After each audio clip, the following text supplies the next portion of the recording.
Хүүхдийн эрхийн тухай хууль. 10 дугаар зүйл. Эцэг эх асран хамгаалагч харгалзан дэмжигчийн үүрэг. Хүүхдийн эрхийг хангах талаар эцэг эх асран хамгаалагч харгалзан дэмжигч нь доор дурдсан үүрэг хүлээнэ. Хүүхдэд гэр бүлдээ аз жаргалтай, хайр халамжтай бүхий л талаар хөгжих орчинг бүрдүүлэх. Хүүхдэд хүмүүжүүлэх харилцааны соёл төлөвшүүлэх.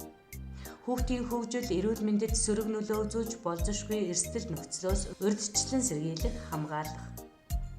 Хүүхдийг сурган хүмүүжүүлэх, боловсрол эзэмших, авьяас чадварыг нь хөгжүүлэхэд сургууль, хүүхдийн болон бусад холбогдох байгууллага албан тушаалтан иргэдтэй хамтран ажиллах. Хүүхдийн хууль тогтоомжид заасан нийгмийн үйлчилгээнд хамруулах.